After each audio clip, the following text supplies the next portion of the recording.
Graça e paz, irmãos, irmãs e amigos. Está começando mais uma live Gotas de Orvalho, a nossa live de cada dia, a live que apresentamos diariamente das 6 durante aproximadamente 6h30.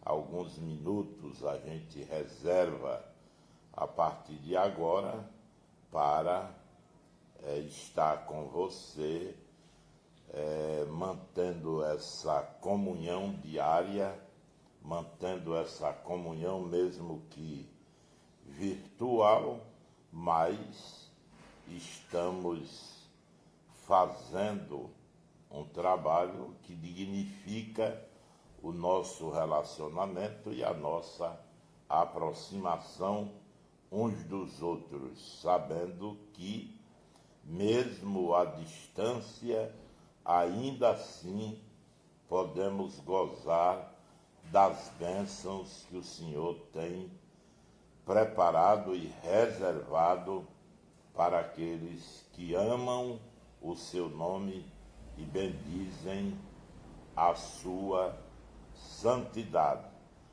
Que o nosso reconhecimento pela misericórdia e bondade do Senhor na nossa vida, pois apesar de tudo, Ele nos sustenta, nos guia, nos orienta e nos abençoa.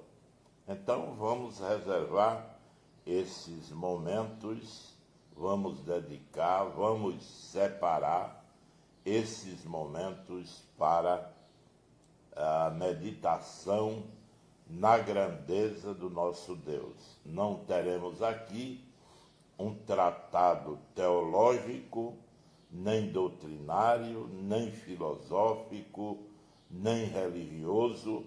Vamos aqui meditar na grandeza do nosso Deus, que tem nos conduzido durante todo esse tempo que experimentamos a sua graça e a sua proteção.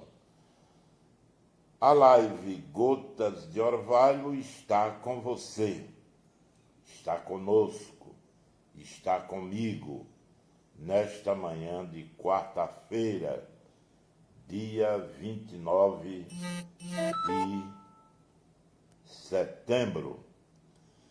E vamos começar a nossa meditação nesta manhã. Eu chamo a sua atenção para esse momento precioso, quando analisamos cada detalhe da caminhada do povo de Israel rumo à terra prometida. E começamos ontem a meditar nos acontecimentos que tiveram lugar no capítulo 14 do livro do Êxodo. O registro, ou os registros, no capítulo 14, que muito nos ensina. É a conhecida passagem da história do Mar Vermelho, a passagem do Mar Vermelho, a história da passagem do Mar Vermelho. E nessa passagem, nesse acontecimento, nós temos muitas lições riquíssimas que nos fazem transbordar de alegria, porquanto o nosso Deus é fiel e misericordioso. E eu lhe convido para esses momentos de meditação na palavra do nosso Deus. E nós vimos que o povo de Israel começou a caminhada e Deus, por causa da sua onisciência e soberania, mandou que o povo fizesse assim uma espécie de círculo na sua caminhada, direcionando esse povo para outros lugares, outros rumos, que foram aqueles diferentes do rumo que Moisés tomou, do caminho, da lógica que Moisés adotou. A gente sabe, e não é proibido, a gente, quando tem um projeto, quando tem uma caminhada, uma atitude a tomar, ou depois de tomar a atitude, a gente tem ideia do que pode fazer, do que vai fazer, do que deve fazer.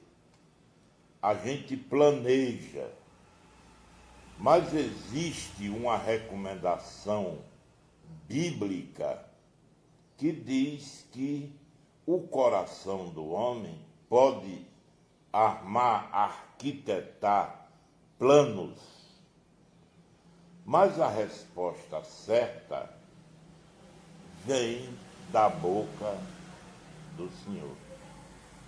Aí a gente planeja, a gente imagina, a gente pensa fazer algo e vamos fazer assim e assim e assim. Mas deixa que aquele que nos guia tem também os planos dele e os projetos dele em nosso favor. E esses projetos dele e esses planos dele podem contrariar os nossos.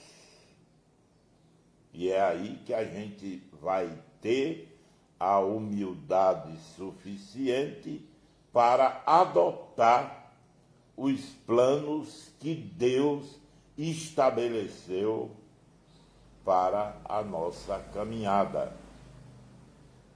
E é como eu disse, não é proibido a gente planejar.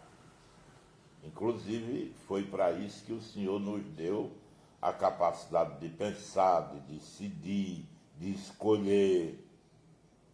Ele nos deu a capacidade de fazer as coisas, de pensar nas coisas.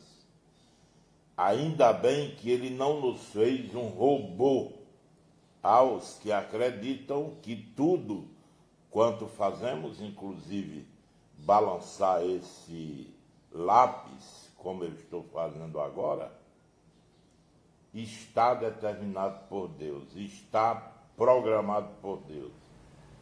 Então eu sou assim uma espécie de robô que faço as coisas porque eu tenho que fazer. Mas eu não acredito assim, e a gente vê na Bíblia que não é assim. A Bíblia não informa assim. Deus nos deu, sim senhor, a capacidade de escolher, de fazer, de determinar as coisas.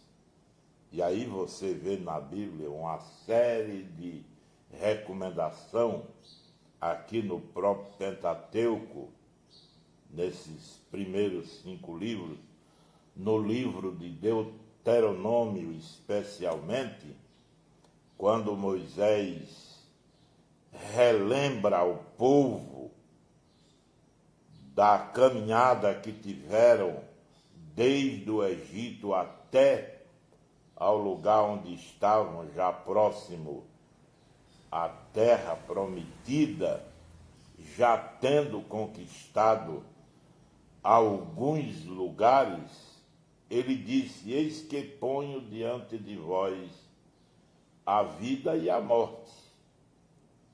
E aí vocês escolhem a vida para viver ou a morte para morrer.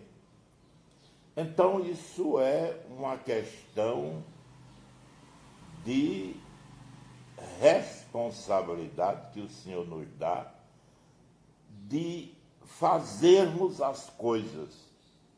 Então você pode planejar, você deve planejar. Agora, terá que fazer isso sempre debaixo da humildade necessária, se o Senhor contrariar os seus planos, os seus pensamentos. Então foi o que aconteceu aqui, e a gente nota isso. A segunda coisa que a gente observa no texto do 14 ao versículo 4, que a gente leu ontem, é a impressão de Faraó em relação aos filhos de Israel. E você deve ter muito cuidado com isso. É outra questão complicada que nos acompanha durante toda a caminhada, que é o palpite, o pensamento, as ideias que os outros têm ao nosso respeito. E isso é muito sério, porque se a gente for viver de acordo com o que os outros dizem e pensam acerca de nós, simplesmente a gente não vai viver. E se viver, vive uma vida atribulada. E aí vem outra questão. É proibido ouvir um conselho, uma sugestão, uma ideia, um palpite, uma orientação de alguém? Não. Você pode e deve ouvir, até porque que é na multidão dos conselhos que o povo se edifica. Mas a gente se refere àquele pensamento exagerado que se tem ao nosso respeito. O crente diz, e é para dizer e está certo em dizer, eu vou morar no céu. Mas já tem a outra pessoa que diz ali, o céu da boca de uma onça. E esse pensamento, esse conceito, a gente sabe que está completamente equivocado. Então nós temos a capacidade, Deus nos deu a capacidade de ver o que é exagerado e o que não é. O que é exagerado e o que é certo. Observe que o Senhor avisou a Moisés, Faraó vai pensar que o povo está perdido, que o povo está preso no deserto, que o povo não sabe sair do deserto, o povo não conhece a região no deserto e, portanto, está perdido. Como Faraó estava equivocado, muito equivocado. O que se diz a nosso respeito são coisas para a gente analisar e decidir o que devemos fazer. Não é porque fulano de tal disse, até o pastor mesmo. A gente ouve muito os irmãos dizendo isso. Isso assim e assim tem que ser assim. Por quê? Porque o pastor disse.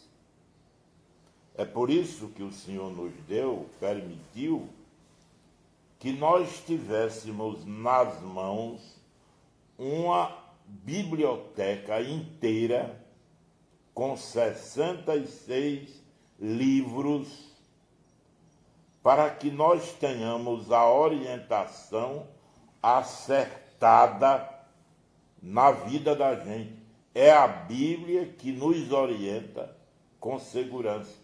E é como alguém disse, é o mapa do viajor.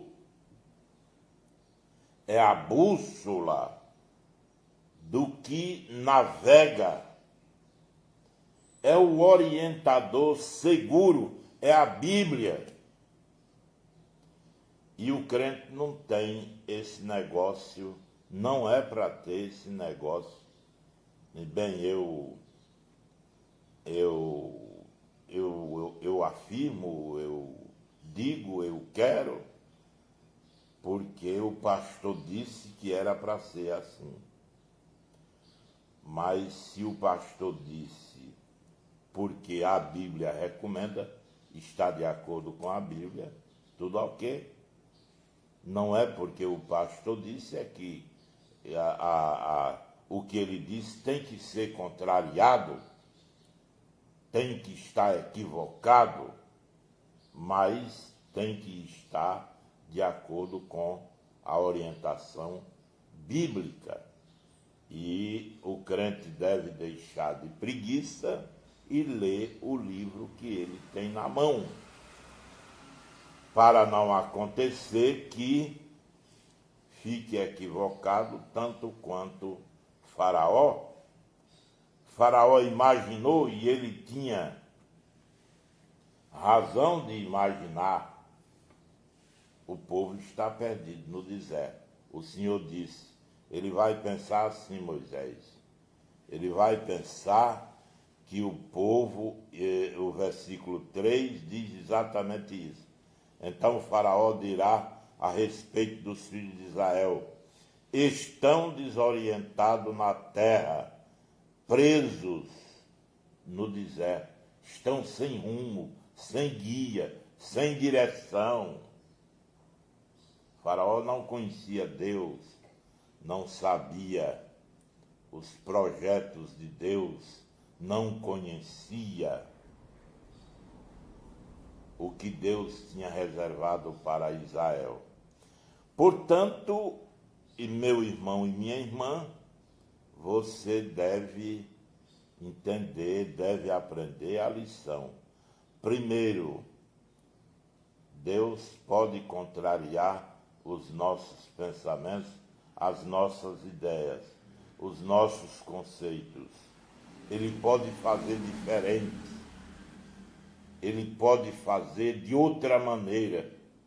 Ele pode nos surpreender. É isso, aprende, vai lá.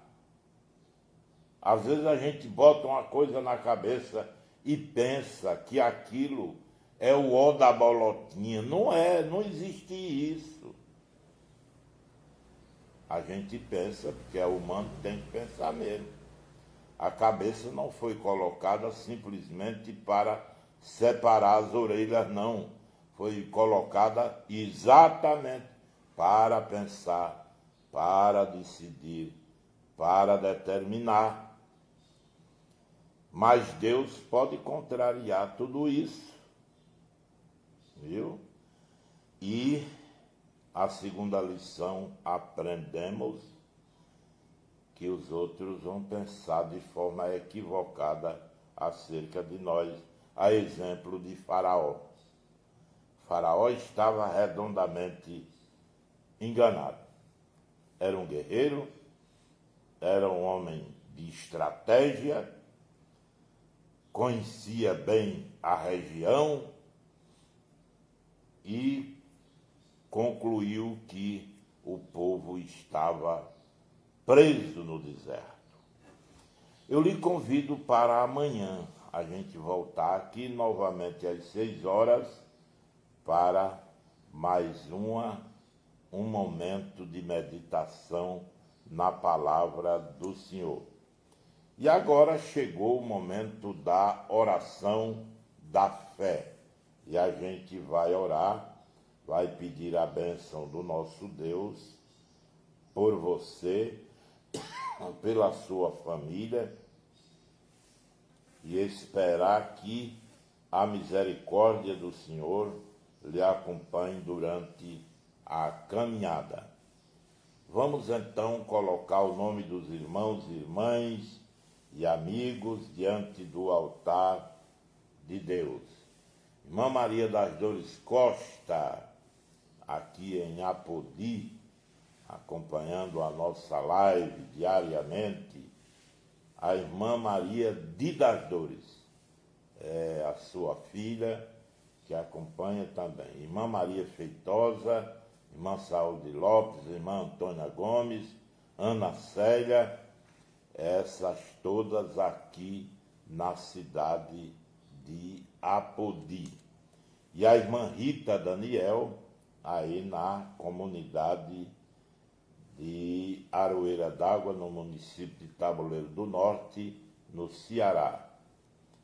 Temos ainda a irmã Mara Rebouças, aí em Santa Cruz, a irmã Maria de Lourdes Fernandes, em Sororoca, Jailda Fernandes, em Severiano Melo, Antônia Amara Silva, em Pau dos Ferros, pastor Lindomar José e a esposa, aí em Serrinha do Canto, acompanhando a nossa live, Jacilene Noronha, aqui em Apodi, Arivanilza Germano, em Visconde do Rio Branco, no estado de Minas Gerais. Deus abençoe a nossa irmã. Nicélia Lima, aqui em Apodi, a gente pede aos irmãos que orem pela irmã Nicélia, está precisando de oração. E a gente sabe que todos nós precisamos de oração. Mas há um momento que a gente precisa mais do que os outros, não é assim? Então ora pela irmã Nicélia. Alzeneide Ercina, em Sororoca, é a esposa do pastor Maestro, e certamente o Maestro também está acompanhando. Evangelista João Bosco de Lima, aí em Pau dos Ferros, acompanhando a nossa live. Deus abençoe o nosso irmão. Silvia Alves, também em Sororoca, Raimundo Amarinho, no Rio Novo, Celineide Fernandes, em Sororoca, presbítero Genilson Paiva, em Santa Cruz, Maria Leide, em Apodi, Antônio Mendes, em Olho d'Água da Bica, no município de Taboleiro do Norte, no Ceará. Edith Florencio, aqui em Apodi. Diana Souza, em Felipe Guerra. Raimunda Marinho, já falamos. Deixa-me ver aqui. Quem mais está conosco? Diana Holanda, no Encanto, na cidade do Encanto. Ela e o esposo, pastor Alexandre. Deus abençoe a família. Lindinete Marroco, na cidade de Martins, acompanhando a nossa live. Deus abençoe. Toninha Ferreira, vamos ver aqui, a irmã Toninha, sim, é lá no Retiro, a esposa do presbítero Zenon, Toninha Ferreira, e o presbítero Zenon e a família. Deus abençoe. Damares Gomes, a irmã Damares, aqui na cidade de Apodi. Vânia Lúcia, aqui também na cidade de Apodi. Deus abençoe a todos esses irmãos e irmãs. Janaína Fernandes, em Sororoca. Vanúzia Lopes e Maria Valdete, aqui na cidade de Apodi. E Maria do Carmo Silva. De onde é Maria do Carmo Silva? Mora no Encanto também. Deus abençoe a nossa irmã, a família inteira aqui, acompanhando a nossa live Gotas de Orvalho. Deus abençoe a todos, segundo a sua benignidade. E nós vamos agora orar, vamos buscar a presença de Deus. E você, onde estiver, poderá orar conosco. Há um grupo de irmãos e irmãs reunido agora. Esses irmãos estão reunidos para esse momento da oração e você pode e deve aproveitar para a glória do nome do Senhor e para a edificação da sua vida espiritual. Vamos orar. Senhor, nós te agradecemos e te bendizemos por este momento que o Senhor nos dá. Te bendizemos pela tua graça, pela tua misericórdia, pela tua bondade, pela tua santidade eterna e soberana. Queremos te pedir que o teu Espírito, que é santo, nos use nesta manhã para que clamemos ao teu nome e busquemos a tua face. Abençoe cada irmão, cada irmã, estende as tuas mãos e visita o teu povo, porquanto tu és fiel. Deus de toda graça e de toda misericórdia, abençoe os que estão necessitados, sofrendo, padecendo alguma enfermidade, alguma necessidade. Há tantos, ó Senhor, há tantos homens e mulheres, crentes e não crentes, precisando de um toque especial da tua boa mão, da tua graça bondosa e paternal. Abençoe os que estão necessitados de orientação, os que estão na vida sem rumo, sem guia. Deus bendito, ajude a cada um e direcione a cada um por causa do teu amor e da tua graça infinita. Tu sabes de todas as coisas, tu conheces as nossas dificuldades, tu sabes das nossas lutas, limitações, fraquezas e problemas. Nós te pedimos, ó Deus, que fortaleça o nosso coração e que nada nos desanime e nos faça retroceder, voltar, e nos faça desanimar. Nada seja possível para que venhamos a retroceder. Deus de toda bondade, ajuda-nos, fortalece-nos, guarda-nos e orienta-nos, dá-nos a tua sabedoria, dá-nos a tua graça e a tua bênção. Nós te pedimos, ó Pai, te agradecemos e te bendizemos por causa de Jesus, o teu Filho amado, que vive e reina para todo sempre. Amém, meu Deus. Amém, meu Deus. Amém. Deus abençoe. Meu irmão e irmã, onde quer que você se encontrar, compartilhe essa live, curta, comente e nos ajude. Vamos lá, vamos continuar anunciando a boa nova da redenção de Deus. Deus abençoe a todos vocês e amanhã, novamente, às 6 da manhã, estejamos aqui para mais uma live Gotas de Orvalho. Um abraço, Deus abençoe e lembre-se, a vitória é nossa pelo sangue de Jesus. É desse jeito.